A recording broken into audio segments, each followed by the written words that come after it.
Welcome back to today's podcast episode. Welcome to the lovely Margaret, and she is going to be enlightening us today about fasting. Can fasting improve your gut health and overall health, I guess? So, Margaret, let's talk about it. Yeah. Well, for thousands of years, our hunter-gatherer ancestors spent their lives searching for food and were involuntarily forced to Hmm. fast. And obviously, then once they found food, they feasted. And that was the absolute way of life then. I mean, now these days we definitely don't mirror that cycle. And don't know about you, Adele, but I definitely would say that our health has drastically suffered Hmm. because food's just available 24/7.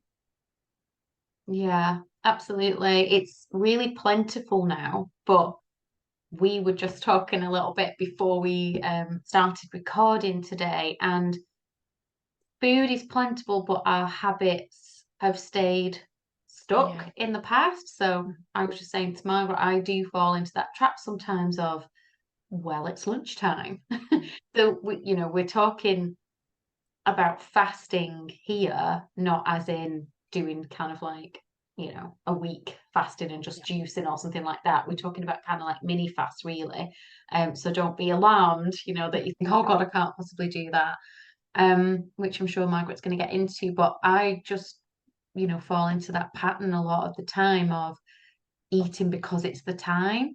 Yeah. Because we've got these set patterns that we've for some Yeah. reason. This wouldn't have been how our ancestors ate. Oh, it's Mm. breakfast time. Oh, it's lunchtime. Oh, it's dinner time. Yeah. Well, they didn't have Um, a watch for stuff. well, no, but even with the sun, it was like, well, it might be Yeah. lunchtime, but I got no bloody food Yeah. because I've not been out to gather the food yet. So it might have been more like one big meal a day if they were Yeah, lucky. exactly. So I'm going to go through today and explain more the healing Mm, mechanisms in the body that get turned on while fasting.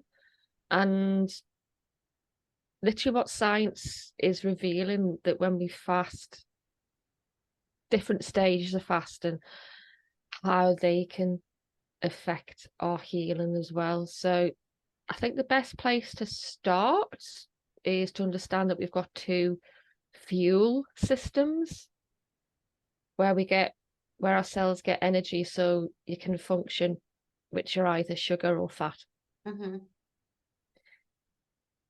Sugar burning is literally activated as soon as we eat. And we know that because our blood sugar rises. mm. The cells can sense that influx of sugar into the blood, and then it's used as a fuel for whatever function is Mm. needed in the body. And it's like a quick Yeah, release, that isn't it? So it's like a quick, yeah. the body can get that quickly and use it. And it stops when we stop eating. The blood sugar starts going down. And it's this slow decline of glucose in your blood sugar that triggers your cells to actually switch over to your second energy system. A lot of people know it as a ketogenic Mm. system, and that's when we're actually burn fat rather than the blood sugar levels. We all actually do this at different points, but it roughly takes around about 8 hours after your last meal for your body to switch over to that fat burning.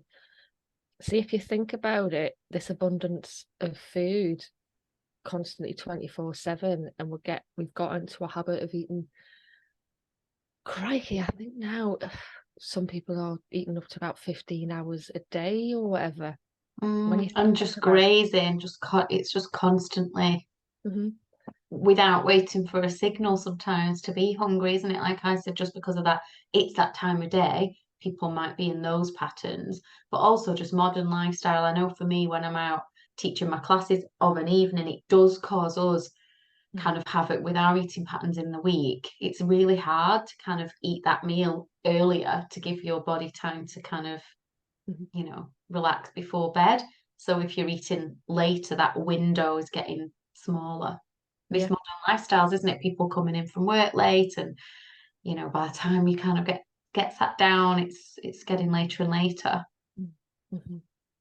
So when you think about it that way, we're not giving our body the chance to, one, actively digest that food, Mm, but we're also not allowing our body to switch over into that fat burn at all. It's consistently just there dealing with the blood sugar. yeah, and just constantly being topped up. Yeah. That's before you get into like, what are you eating, isn't it? Before you Yeah. get into, oh, have you got a high sugar diet, high Mhm. salt diet, high fat diet, whatever. Yeah. Just whatever you're eating, it's not Exactly. getting Mhm. properly emptied. Yeah, exactly. Hmm. So when we move into the fat burning, benefits of that include, yes, increased ketones, which do a whole manner of different things, but it also increases your antioxidant defenses. K as well is decreasing of insulin. Mm, Now, there's been numerous studies that have shown that the most important part of improving your metabolic health, reducing your risk of diabetes, high blood pressure, heart disease, and obesity, not necessarily what you eat, it's changing when mm, you actually eat it, which makes sense of what we've just said. If you're constantly topping up those levels, then it's no surprise that your blood sugar level very rarely drops. mhm, So a study that was done in 2018, so not that long ago, showed that people that were obese actually saw dramatic metabolic improvement despite eating what they wanted, mm. as long as they ate within an 8-hour window, leaving 16 hours free of Yeah. food.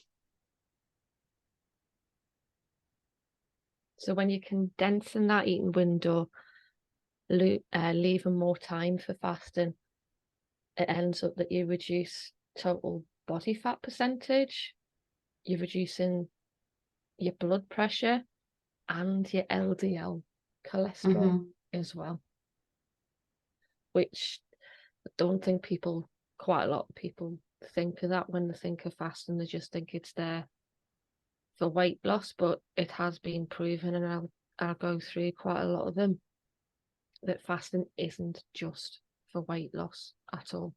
Yeah. There are major healing responses that your body triggers while you're fasting that it wouldn't do necessarily at other times. And, again, just coming back to this, I know it's daunting sometimes for people, and they may just think, oh, Mhm. I can't do that, it's too much, or my lifestyle doesn't lend to it. Yeah. But I do try and do, like just some of the days. So I can't help it, I suppose, as a yoga teacher, come back to what's the one little thing that you can do. So if it feels like it's too much, people won't do it at all. But, it's still better, surely, to do this one day a week, 2 days a Yeah. week, whatever you can, like anything, doing a little bit, giving your body that time, so stopping eating by 6, 7 p.m. latest, and then not just diving in for food the next morning because it's breakfast time, like I'm just saying, which could just be a habit. You might not even be that hungry. And also just bearing in mind that milky drinks are, because I like my coffee, just got it in there, woo-hoo. But milky drinks, getting your latte or whatever on the train on your way Yes. to work, that breaks you fast, doesn't it? Because milk Yeah. is food. Yeah. Well, milk has got sugars in it, Hmm.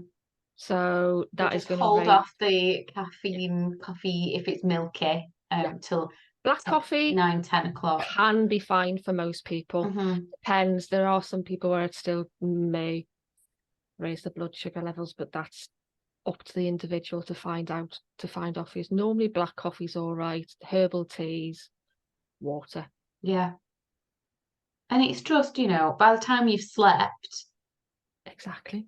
a little bringing your meal in a little bit at night and just delaying your breakfast and your milky drinks a little bit, and you're done. You can start off with like 12 hours fasting, can't you? You don't even have to do like 16 hours. Just Yeah. if you're somebody that's eating 15, 16 hours a day, maybe even worse if you get up in the night and end up with the snacks or whatever, like just start somewhere.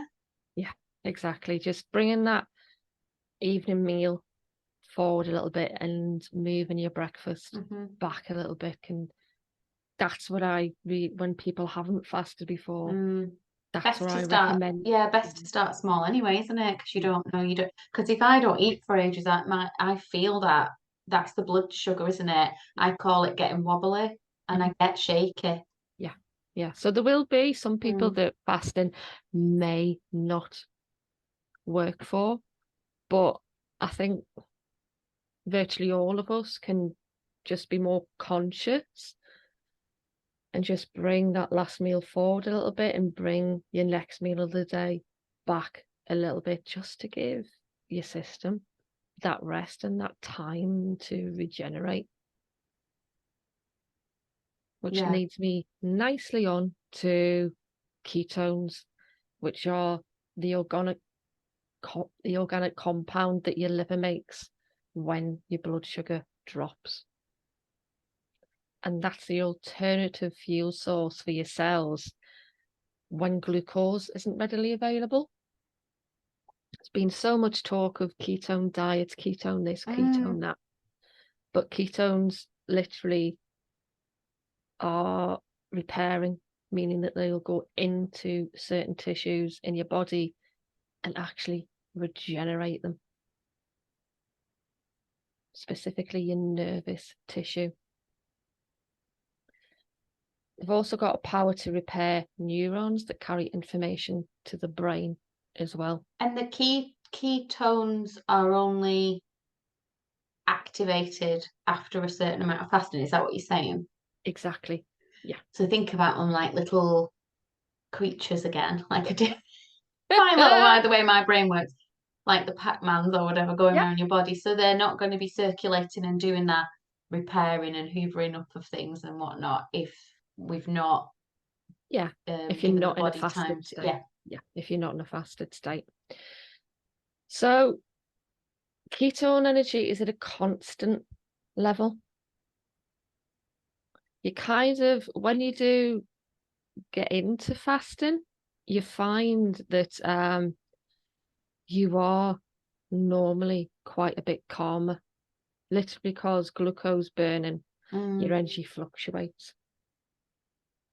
Ketone, on the other hand, is a steady mm-hmm, burn, and it gives you mental clarity, and energy is stable and mm, ongoing.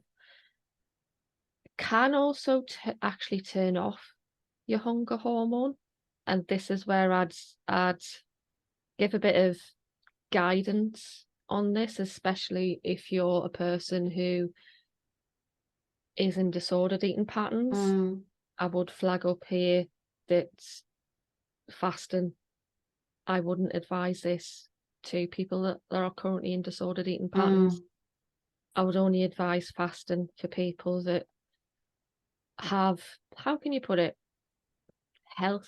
more healthy eating mm. patterns. So if you are And going maybe to, like a healthy relationship with yeah, food, yeah, because if you're using food in a, emotional way yeah. or, yeah, like say you're You want to into be that. more in tune with your hunger hormone at that Yeah. point rather than turning it off. Yeah, it's a really good point, and just seek guidance and support if you're not sure whether fasting is for you, because of any of that.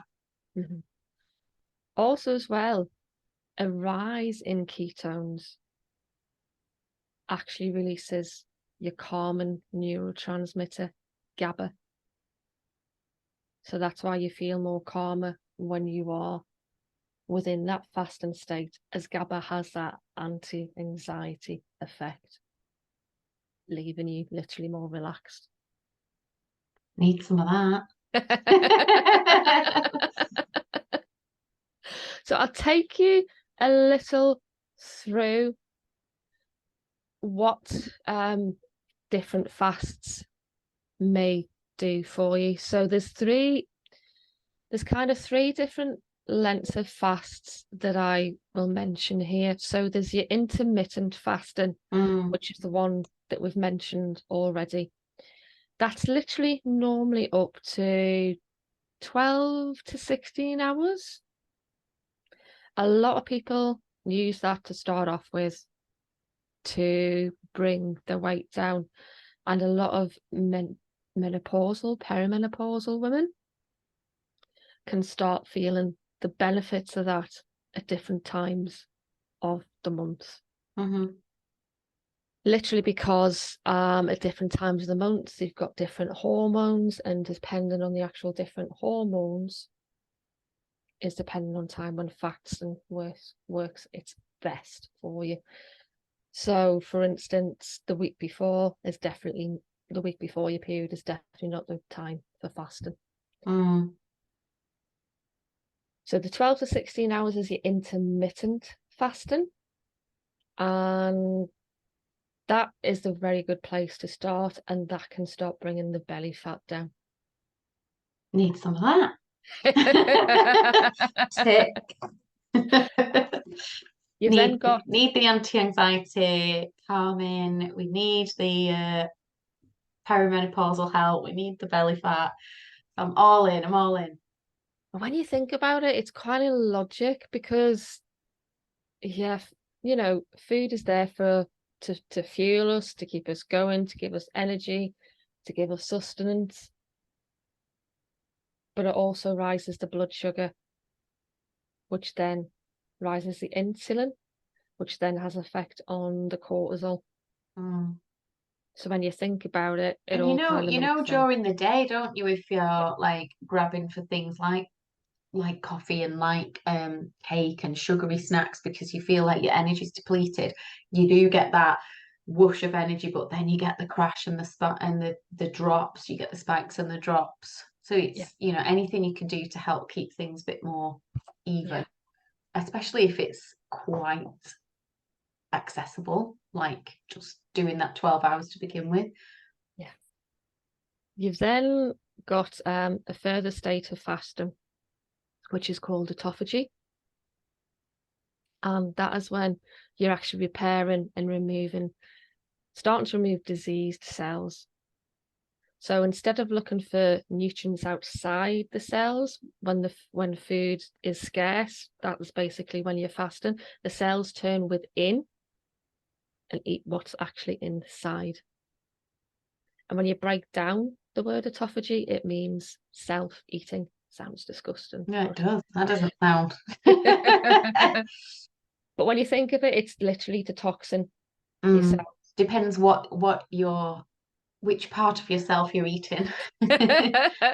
Your cells are like little factories of moving parts. So this is probably a good analogy for you, which get overworked and worked down.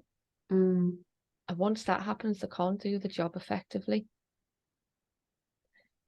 So triggering your cells to remove those lagging parts through autophagy is an effective way to reboot your immune system. And like say, years and years and years ago, it would have happened automatically because we wouldn't have been able to get that food. But now with everything so readily available, we've got to, like we do with exercise, we have to manufacture some of these things. We now have to go to the gym, we have to go to classes, we have to run, whereas we'd have just been doing all that whilst we go about our business trying to get our food and stuff. We're just much less active, aren't we? And that's what's leading, like you said at the beginning, to this decrease in our health and vitality. So where we can, this learning from the ancestors that would have been a lot more. I mean, we've learned a lot, which has helped us with the length of our lifespan, because we've learned about germs and all the rest of it. And obviously they were probably healthier whilst they were alive, but then something got them in the end, which meant that their lifespan was much more reduced. I know people might be thinking that as we're talking, but the general like fitness and strength and stamina and movement and mobility and all of that was probably better than people with more of a sedentary lifestyle, snacking on things, eating much more, much more often through the day. Yeah. And I'll just say this, COVID, when it enters your body, shuts down autophagy. So the COVID virus can actually replicate faster. Mm. But if you're fasting, that helps restore autophagy's ability to shut down the virus's replication. So you mean doing a little bit of fasting if you do get Yes, the likes of exactly. COVID or even probably other viruses as well, I Yeah, guess. Yeah, coughs, cold, flu. yeah. Yeah, Well, yeah. that's not good because I always get really hungry when I've got a cold. I just like not like one of these people that goes, I can't Yeah, eat, I'm ill. I'm like, yeah. "Arr." I I can't mean, remember because you, which way around is it? Is it feed the cold? yeah, feed a cold and starve a fever. Yeah. That's what I always say to myself when I'm feeling sorry for myself and I need all the things. But Yeah. yeah, good to know. So autophagy normally kicks in around it depends on the actual individual, round about 17 hours that normally kicks in. And the last one I'll mention at this point is your gut reset. That kicks in at 24 hours. Wow.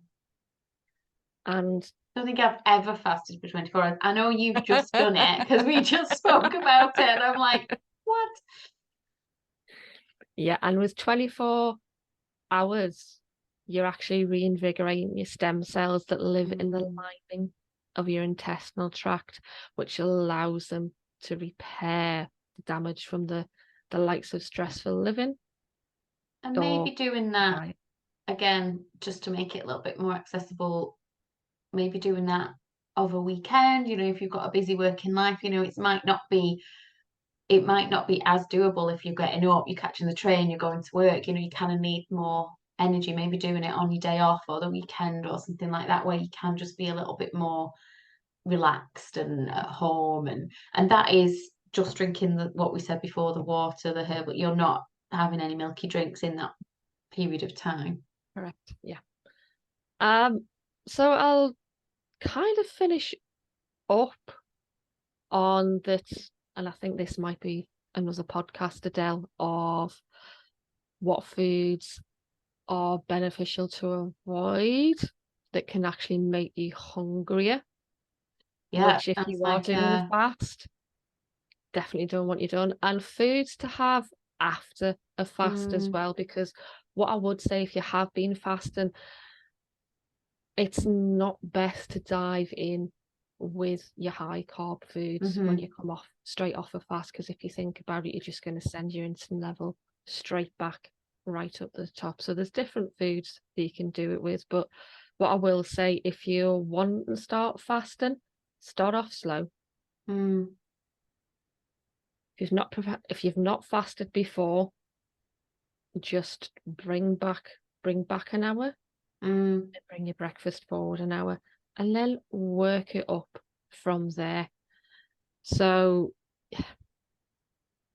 what I would say is that personally, I probably fast 2 to 3 days a week, but I'm used to it now. Mm, There's different fasts that you can do, which I introduce clients to that do more. For instance, a 36-hour fasting that can do more for your body. But what I would suggest, if people are going to go into that, build up to it mm. and understand what foods there are to avoid and what foods to bring you out of the fast are better for doing that. So Yeah, and just obviously, like we said before, make sure that you seek a bit of help and guidance if you're not sure if it's for you. Like everyone can probably do just that slight expansion of the yeah, fasting window where you're asleep anyway, the intermittent fasting, yeah. That would be a really good place to start. And obviously, this is just giving you ideas for if you wanted to build up. Just like if you were going to the gym and you're going to start yeah, lifting weights, you wouldn't start lifting a really heavy weight and yeah. injure yourself. So Mhm. just be really, really careful with your obviously your system. don't upset it too much. And if you start slow, you'll be able to see and feel what effects that has for you, wouldn't it? You know, if you feel fine, you've not got any kind of adverse effects, then you can go a little bit longer, Yeah. and just go like that. Be a really good thing to do. And I think at this time of year, obviously, as we record this, we are in January. As we actually record it, we're in, September. But September. as you're listening to it, sorry, you're in January. So it's a time when I think, like we said on previous podcasts, people are looking for ways to just tweak what they're doing and to be a little bit more health conscious. Like we said on previous podcasts, don't rush into things, take your time, just see what works for you and build up slowly. And that's the message today as well. Yeah, and I think as well, what I like about fasting is that it's accessible for a heck of a lot of people. Yeah. It isn't going to cost anything. Mm-hmm. And once, you found the right ones for you, very, very effective. Yeah, that's it. I've looked into it before. And is it Michael Mosley, the guy that does the 552, is it, or something? I think I've got the one sec. I think it is the 552, Adele. I might be wrong, but he has done a couple of books that I do know. No, just The Fast 800. Yeah. we have a few of his books, but this literally says keto on it. But this is Fast 800 now. He was doing like really low calorie meals, wasn't he, as well with the intermittent fasting, like 500 calories. And I think they adjusted it. That's why it's called the 800. But yeah, the idea anyway, that everyone can do it, and it's research. You know, he's a doctor, that's on the telly a lot. Yeah, so have fun with it. Have a little go. Yeah. I think that's the key point. Yeah, and let us know how It's you get not on. something to be daunted about. Yeah. Have some fun with it. Yeah, Build your curiosity with it. See where start you go checking with it. in, and understanding what it, does it help you, does it not? You don't know unless you try something. Maybe try it for a month, 1 day a week, 2 days a week, like you say, and just see how it goes, instead of just doing what you've always done. I think this is just about opening people's eyes, curiosity, being more conscious living, so that you're more aware. It's certainly one for me. Like I said, I would have normally gone, oh, it's this time, I'm just going to eat. And it just helps to be like, hang on a minute, is that what I need? Am I actually hungry? I might be again one for another time, but learning to kind of listen in, and feel more whether your hunger levels are there or whether they're not, whether you're just, are you eating because you're bored? Are you eating because it's a habit? Are you eating because it's bloody 8 o'clock in the morning and you always eat at 8 o'clock in the morning? Just be more aware. It's just another piece of the puzzle, isn't it, for people? So I would love to hear from you if you have enjoyed today's podcast. Definitely give us a little like. Please, please, please subscribe, because that's super helpful for us on the podcast here at My Mood and Food. It really, really helps, more than you know. So please do subscribe, and also just please, share the love. Let people know if you're really enjoying this podcast. The amount of times I get the odd message where somebody says, I listen to it all the time, I drive to work with it on in the car or whatever. It's just really nice to know that people are listening, and for you to share it with others if you found it useful. So thank you so much, Margaret, for that information. Thanks for listening, and we'll see you all again soon. Bye for now. Bye-bye.